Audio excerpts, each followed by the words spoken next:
I appreciate it. You've heard a little bit about me, so I won't go into too much detail, but yes, I am based at UTS at the Human Technology Institute, and I have a background in human rights, public policy, international studies, and I'm really excited to be giving this presentation to you all today on governing facial recognition technology.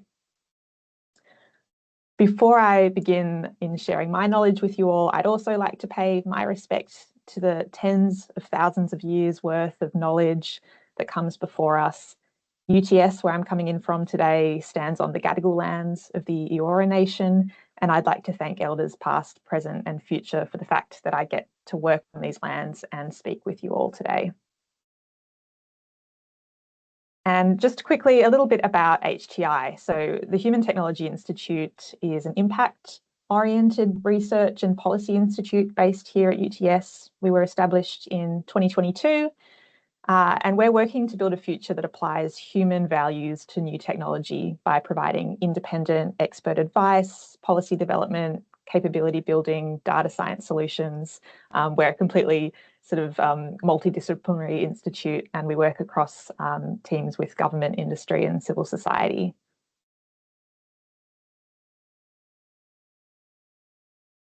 So I want to start by giving some context about why I care so much about facial recognition technology in particular. I work across AI more broadly, but I do feel really passionate about this topic, and I think it deserves special consideration in terms of both our understanding of social harms, but also regulation for safe use of the tech.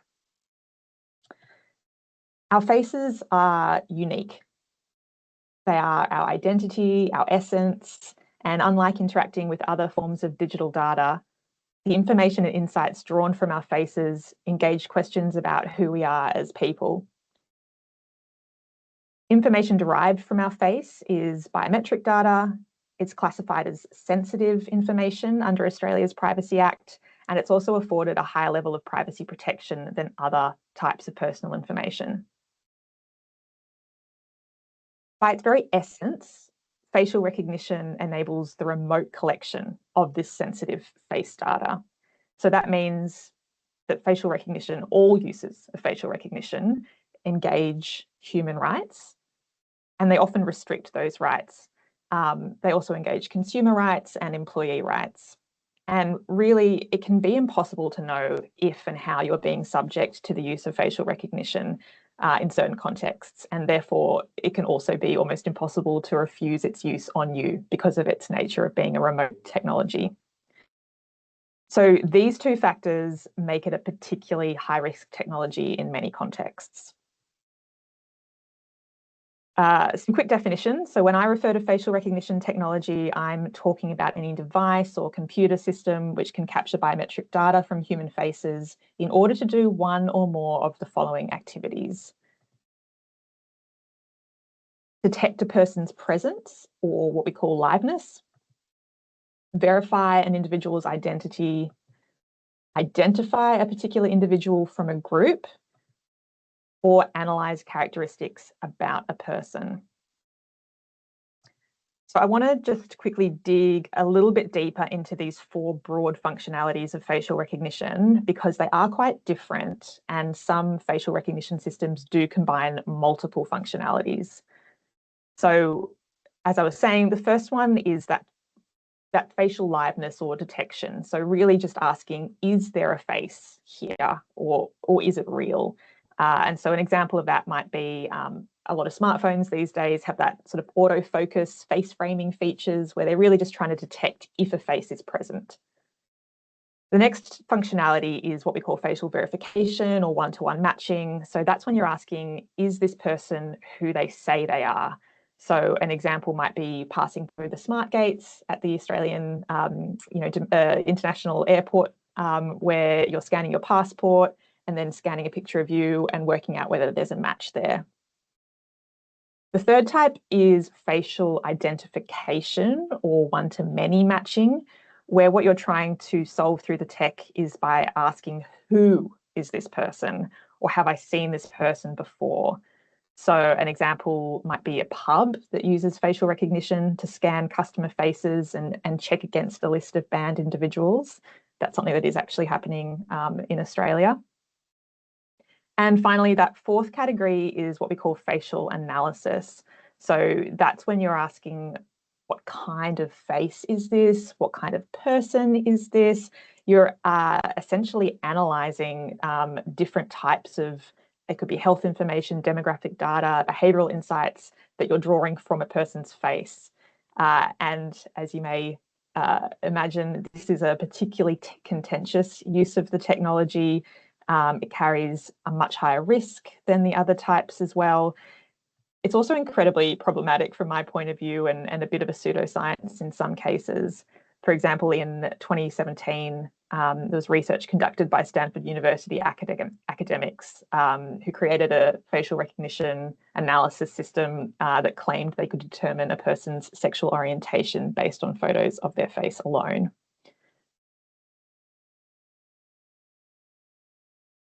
So in practice, how is this technology being used here in Australia? Well, in short, it's being used everywhere in all different contexts. So I'm going to step through a couple of different examples.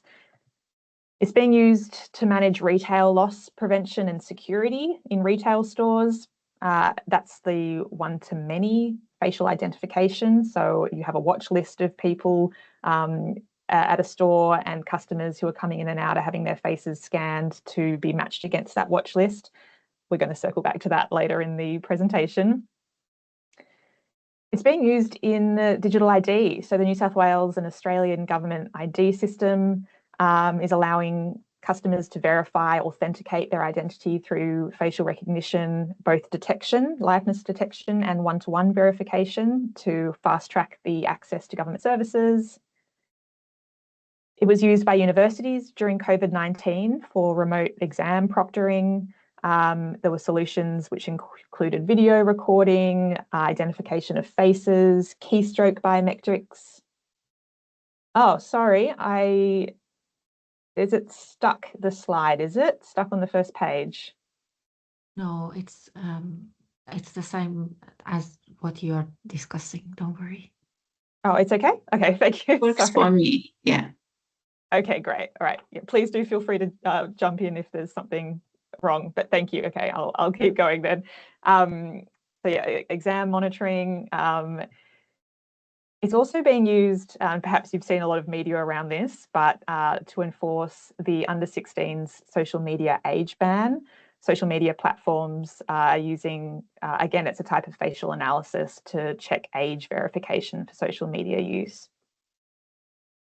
And it's also being used by border security. So as I was saying before, Australian government uses it at what they call the smart gates, at those international terminals to match passport photos against real-time face scans. So as you can start to see from these use cases, facial recognition can be used in some fairly high stakes contexts with some pretty negative impacts for people if the technology is used incorrectly or has a negative impact through a false or negative positive.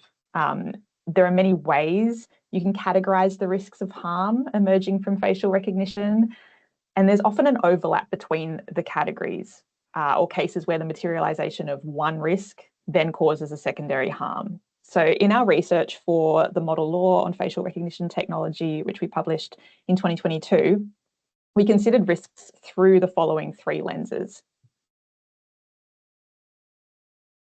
We have AI system risks, which includes things like algorithmic errors in the reference or training data. So you've got labeling bias, historical bias, even underrepresentation in that initial training data. You've also got errors arising from input data. So we often see when these tools or systems are used in the real world, there's a whole lot of other factors that come in that perhaps weren't present during their initial testing. So you might have someone wearing a baseball cap and you can't quite see their face. You've got poor lighting conditions. These can really interact with the system and create errors through a system perspective. We've also got security system risks, which we'll touch on in a moment. The next category is what I refer to as operational risks. So that's in the actual use and deployment of the technology. It's often person-oriented, so misuse when the tool is deployed incorrectly, overuse when it's being used beyond what is reasonable or necessary to achieve a goal, and abuse, which is when facial recognition is being used deliberately to harm an individual or group. Then you've got human rights risks. So some of these human rights risks are inherent harms, which arise from any use of facial recognition. As I said earlier, all facial recognition, by its very essence, the fact that it collects sensitive biometric data, is going to infringe in some way on the right to privacy. But you've also got these other harms which can occur when other risks eventuate. So, for example, we have seen several times in the US arbitrary arrests of individuals which have occurred because of algorithmic errors.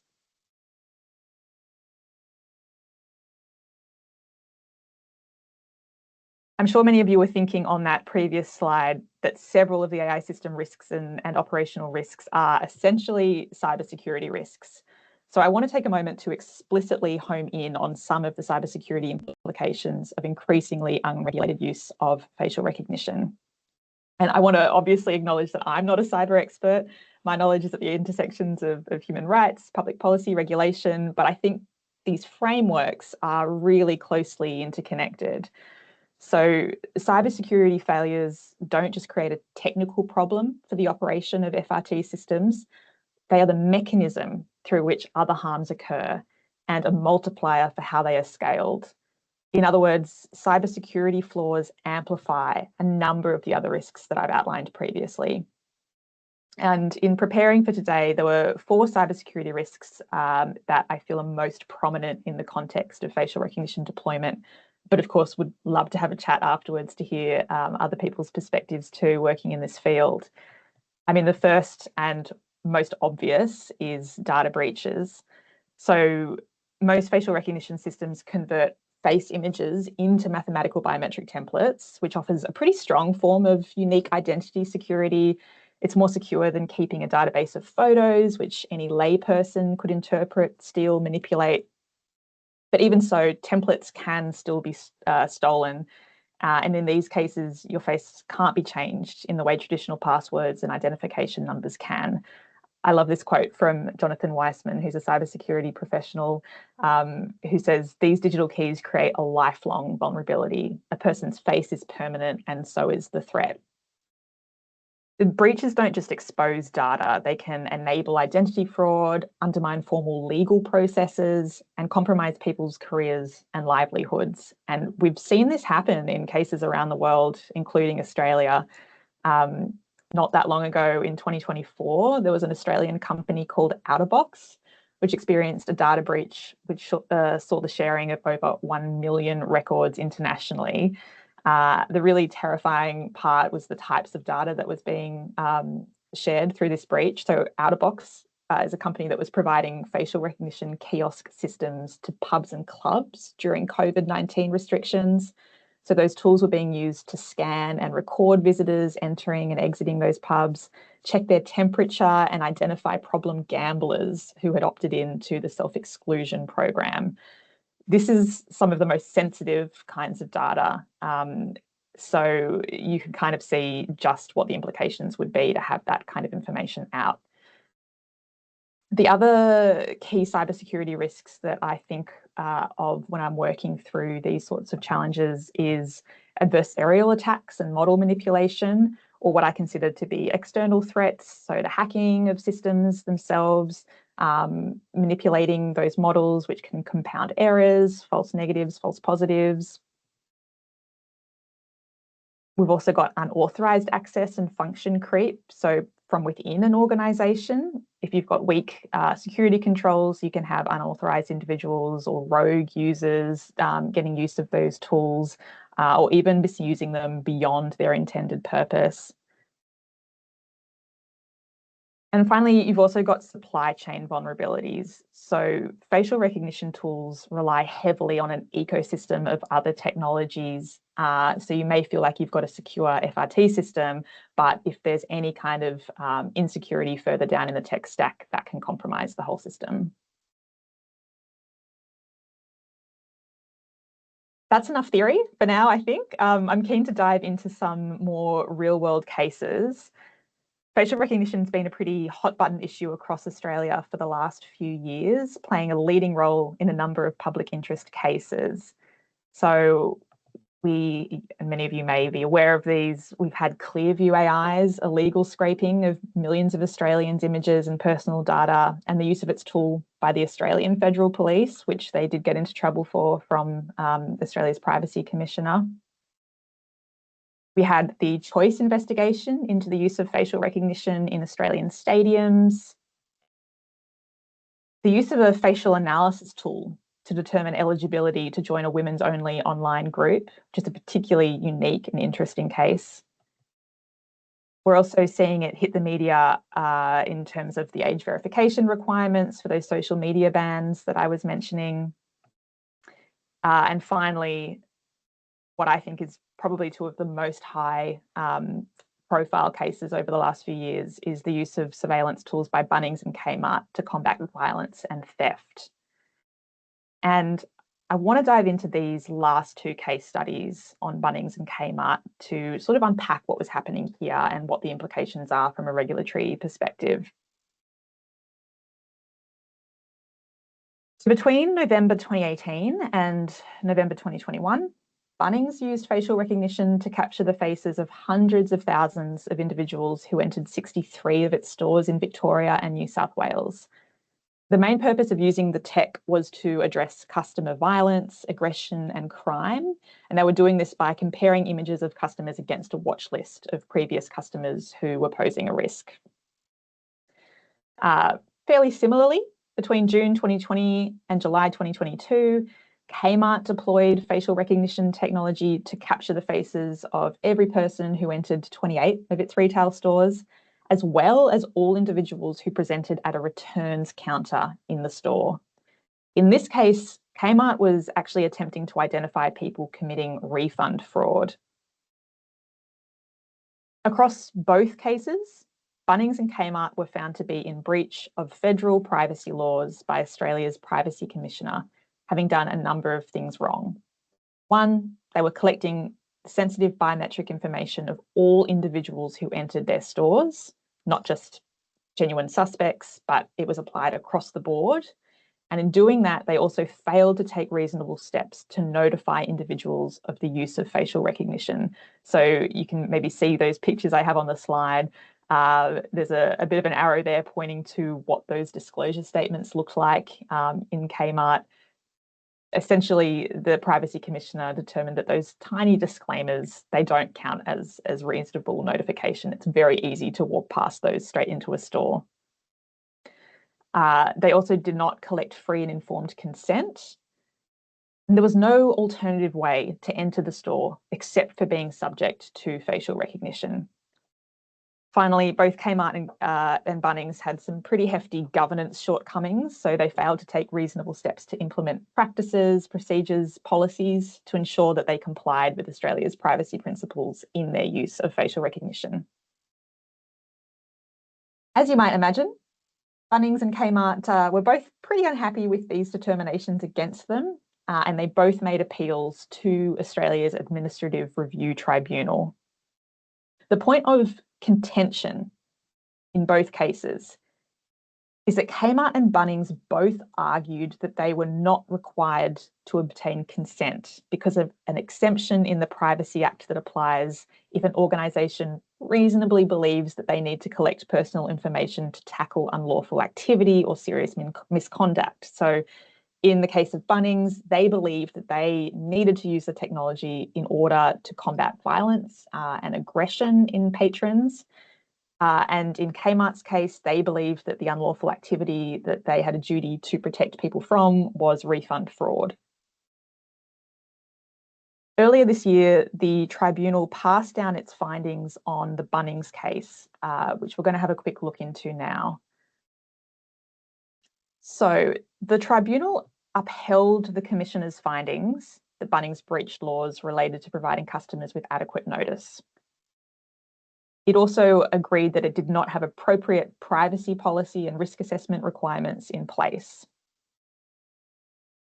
Third, the tribunal affirmed the Commissioner's interpretation of the relevant legal principles and frameworks for conducting its assessment, which really does set a pretty high bar for the use of facial recognition technology by retail stores. However, the tribunal overturned the Commissioner's findings that Bunnings had breached Australian Privacy Principle 3.3. And yes, I appreciate we're getting into the weeds here. But that principle says an entity must not collect sensitive data unless the individual consents or an exception applies. And the tribunal concluded that Bunnings' use of FRT fell within that permitted general situation, which meant that Bunnings could lawfully collect sensitive information without consent in order to address the risks of repeat aggression and violent customers. And that also meant that the tribunal affirmed that Bunnings met the threshold to suspect lawful activity. There was evidence of violence and theft at stores, and therefore it was justified in using the facial recognition tools. The main takeaways here. Yes, it's confusing. Yes, it's legal. Yes, it's technical. But I want to kind of pick out the main takeaways for you all. So number one, as I said, the tribunal found that Bunnings had a permitted exception to use FRT to address that lawful activity of a serious nature, meaning it didn't actually need to collect consent from its customers. But the main thing here I want to hone in on is that this review relied on really detailed legal analysis, and it was very specific to Bunnings' unique circumstances. And unlike other retail stores, Bunnings has an unusually high level of crime. Their stores are much, much larger than other retailers. They've got multiple entry and exit points. And the fact is that they do have weapon-like tools available on shelves, so knives and drills and garden tools and that kind of thing. This case does set a pretty high bar for the use of facial recognition in a retail context. It's definitely not a green light for wider use of facial recognition by retailers. And importantly, the tribunal may well indeed make a different call for Kmart's appeal, given that the violent crime prevention argument that Bunnings relied on does not hold as well for Kmart, which was there using FRT mainly just to counter returns fraud. Perhaps most importantly, I think these two cases prove that Australia's current laws are confusing and unclear. And a quick other note as well, that much of this debate around Bunnings and Kmart centred on the privacy of customers coming in and out of the stores.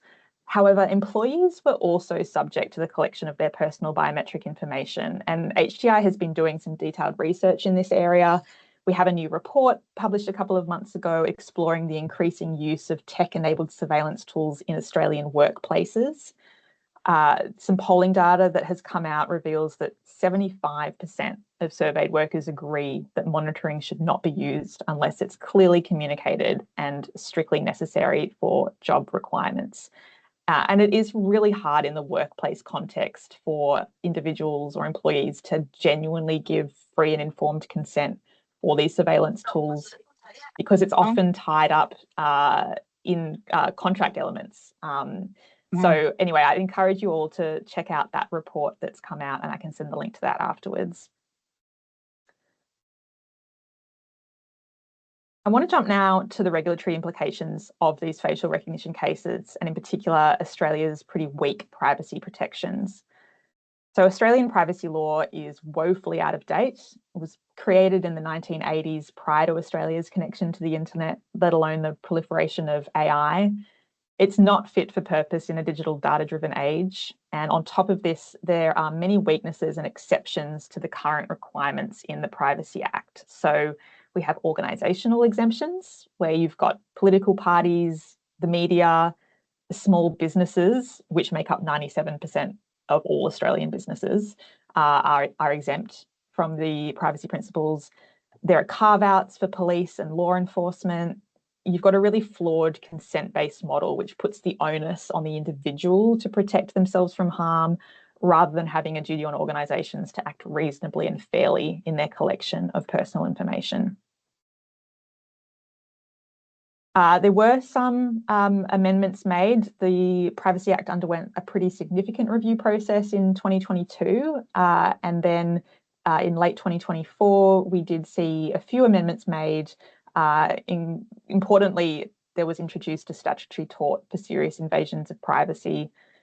However, those changes just constitute 20% of total reform commitments that have been made by the Australian government, and those reforms that are yet to be put in place would actually go quite a long way to protecting Australians from risks posed by surveillance technologies. So in short, we're still waiting for that to happen. Which brings us to the model law. So the gaps in Australia's regulatory landscape and the increasing use of FRT in high-risk contexts were two significant catalysts for the work we did to develop a model law for Australia, which would safely govern FRT. We were trying to develop a law which would allow people to benefit from the convenience and genuine innovation that facial recognition can bring, while being protected from those key risks that we've been discussing. And we published this model law in late 2022. Broadly speaking, there are three overarching ways which you can govern facial recognition from a regulatory perspective. So you can rely on existing laws, which often form a bit of a patchwork. So that's what Australia currently does. We've got a few protections in our Privacy Act. We've got some other protections in things like anti-discrimination law, and we sort of, you piece them together and hope that they fill the holes. The second approach is a limited or blanket moratoria, which just prohibits uses of FRT either altogether or in certain contexts. So, for example, the City of San Francisco has a limited moratoria which prohibits the use of facial recognition by city officials, including law enforcement. And thirdly, you've got direct regulation of facial recognition. And we're starting to see that occur in some contexts. So in the EU's AI Act, the European Union, you've got classification of remote biometric identification, and there are sort of strict rules around how those technologies are governed. And HTI's model law was our vision for a direct regulatory framework, which would apply to all forms of FRT development and deployment in Australia.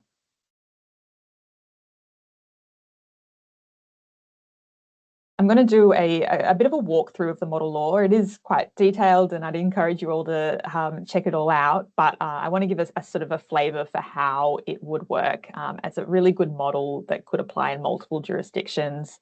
It would provide new legal obligations on any person or organisation developing and or deploying facial recognition in Australia. And it takes a risk-based legislative approach, which is grounded in human rights law.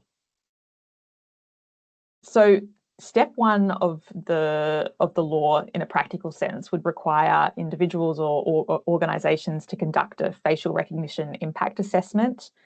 And that includes assessing the human rights risks of a particular FRT application.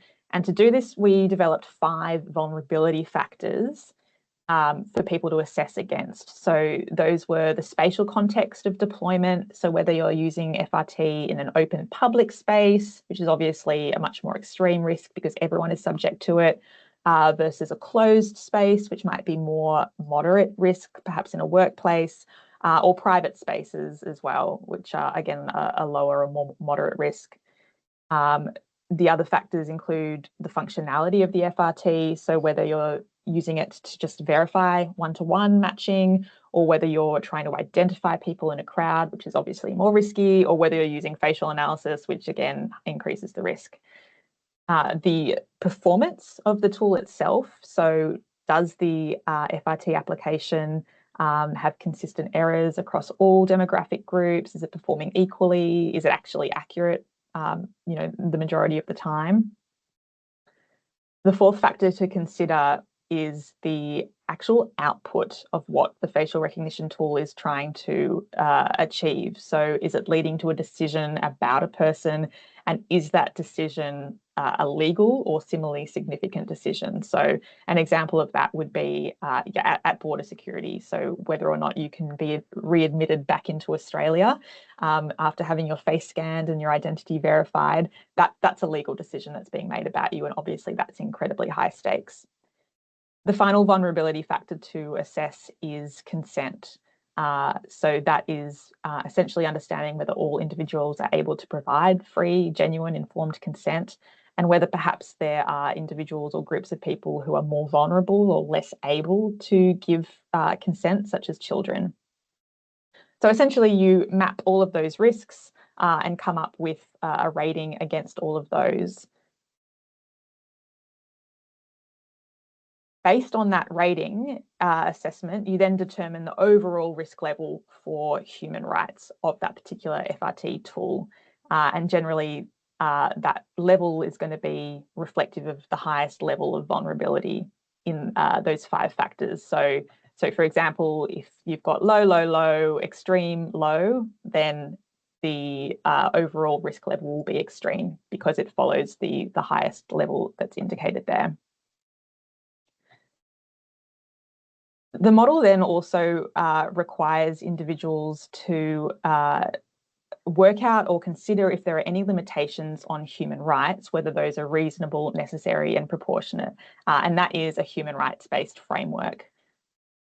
I am going to step through this because I find this particularly interesting. Other people may not, but I do think some of these questions help provide a lens through which to determine whether or not people or organisations should be using these tools in particular contexts to achieve their goals.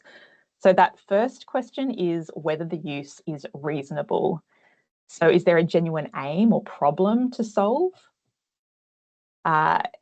Is the tool actually connected to the aim or problem? So for example, in Bunnings' case, there was a genuine problem. There was violence and aggression in their stores.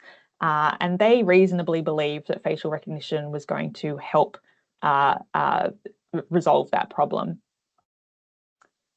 You need to consider whether there's a risk of scope creep. So could the use of this tool end up extending beyond what it was originally envisaged for? You know, once it's been implemented to do one thing, is it actually going to start to be used for a whole lot of other surveillance reasons?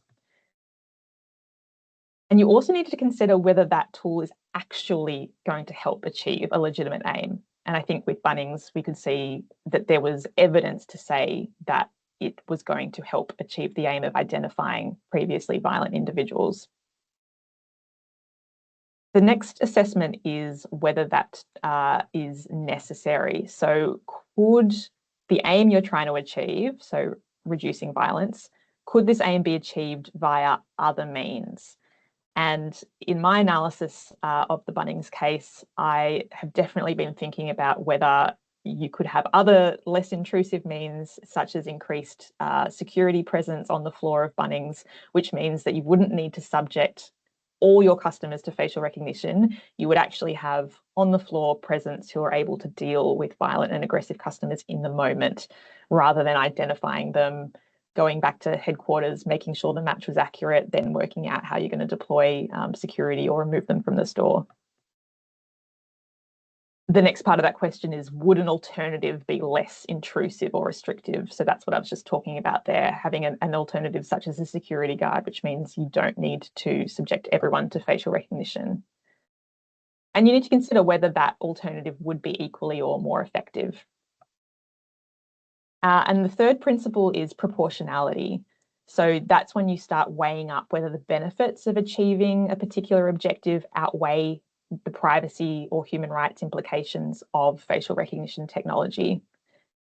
You need to think about whether some groups of people will be particularly at risk or vulnerable to harms from the use of FRT. Again, if you've got a public space like Bunnings and you've got a whole lot of kids coming in on Saturdays, you know, to have their sausage sizzle with their parents, there's no way that they can have, you know, free and informed consent. They are also being included in that blanket deployment of the tech.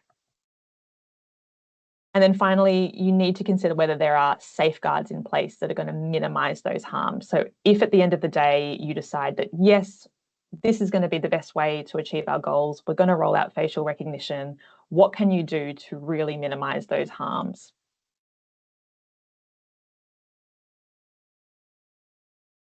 Then finally, under the model law, once you can satisfy that any limitations on human rights are justified, you match up your risk rating to the corresponding legal requirements. And the scheme is cumulative. So if you have a high risk system, you need to comply with base level and elevated risk requirements, as well as high risk requirements. We did also develop a specialised legal regime for the use of FRT by national security and law enforcement contexts, which seeks to address the unique and high stakes contexts in which FRT may be justified by police and law enforcement.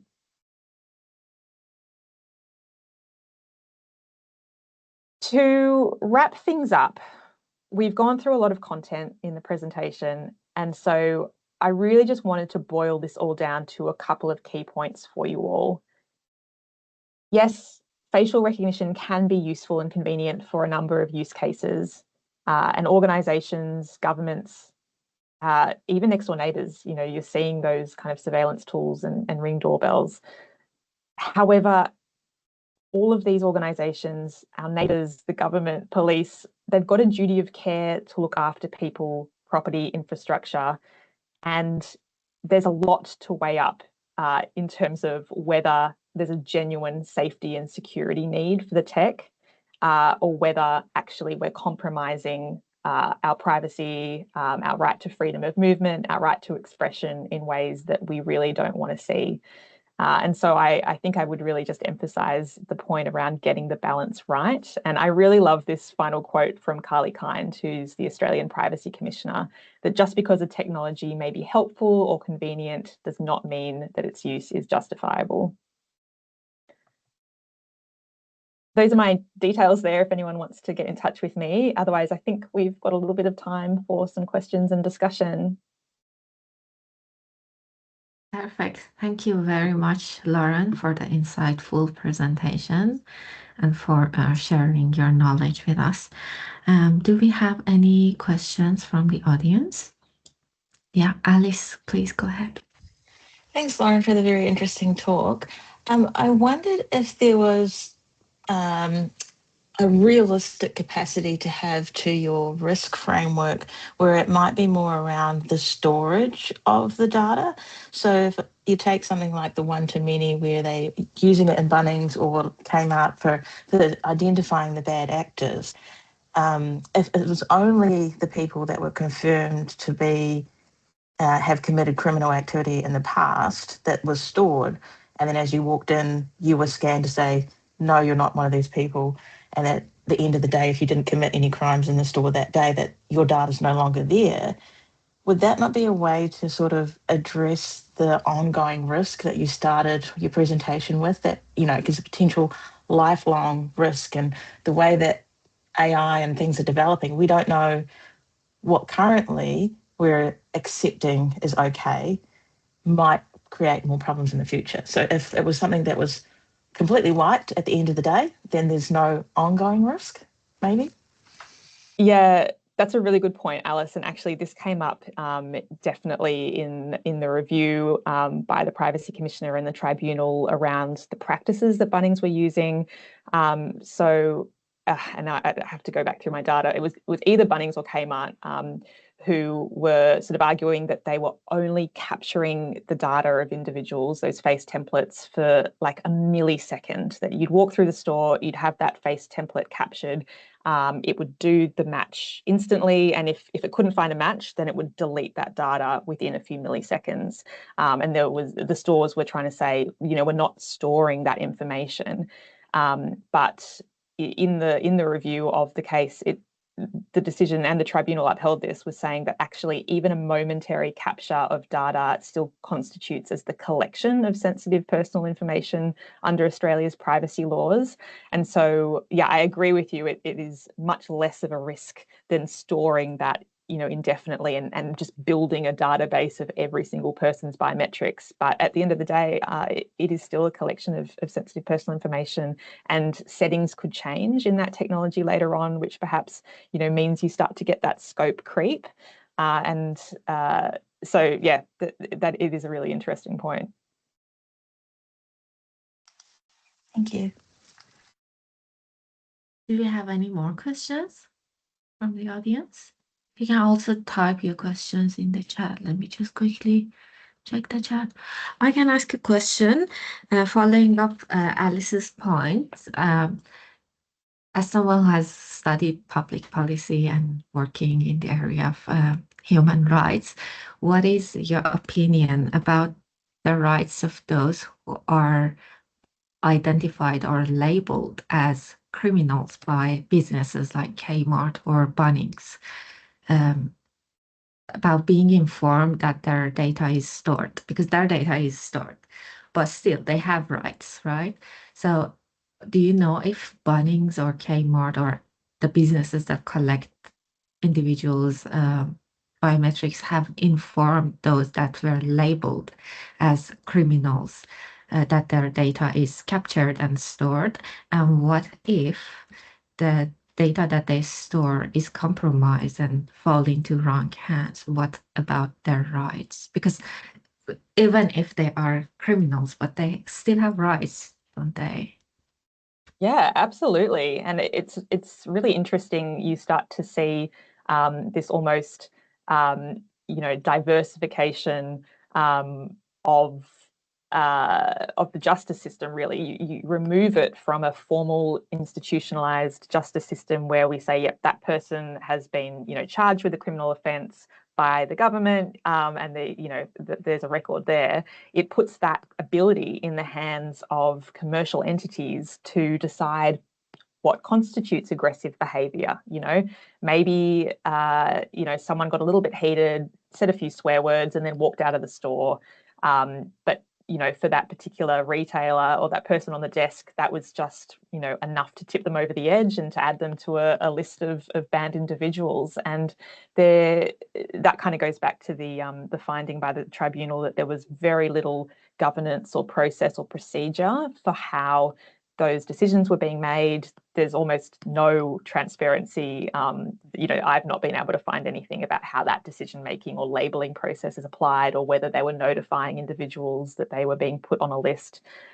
So yeah, no, it's a completely sort of flawed process. And again, we've seen cases in the UK where people have been sort of frog marched out of stores because they've been wrongly identified as being a previously aggressive customer, and it's not them. And then especially with a chain store like Kmart or Bunnings, or even something like a pharmacy, where a lot of these places are selling basic goods that people need to access. And so if all of a sudden you've incorrectly even been put on a list and you can't access the goods and services you need, that does raise real problems. Oh, very true. I think we have a question in the chat from Arthi. She's asking, do you feel Australia needs an AI Act like Europe, or is the layered strategy we currently have enough? That's a good question. Yeah, it's a really good question. What I've got team members who work specifically in the future of AI regulation space in Australia, and I think what we need is not necessarily a blanket AI Act like the EU has, but we definitely need something more than what we've currently got. There's a technical term for it in terms of sort of enabling or umbrella legislation, where you could have so let's refer to it as sort of umbrella legislation, where it doesn't seek to regulate every single use of AI in every single context, but it provides an overarching structure for how AI can be understood and viewed in the context of other laws. So it's almost like kind of a reference point for other laws to kind of go back into. And something like that means that we're all using the same kind of definition of AI, from a legal perspective. Or, say you've got lots of different laws which talk about, technology, but actually that can be referred up to a single definition that's applied, uniformly across the legal system.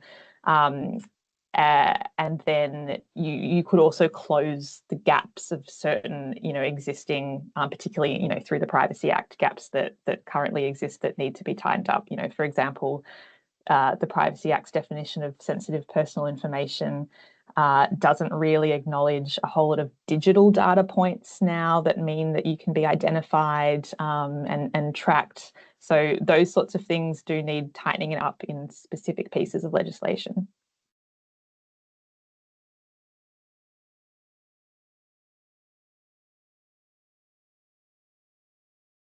Okay, perfect. Do we have any more questions?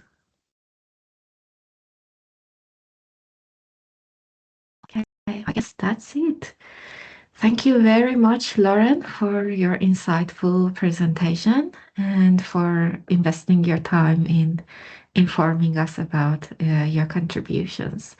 We're looking forward to find avenues to work with you in future. I know that some of my colleagues are working on biometrics are present here, so we look forward to find opportunities to work with you in future. Thank you very much for your time, and thank you to everyone who joined us today. I know that most of you are very busy with marking and finalizing your course grades, but thank you very much for joining us today. Have a lovely day. Thank you. Thanks, everyone. Lovely to meet you all. Bye. Bye. Thank you.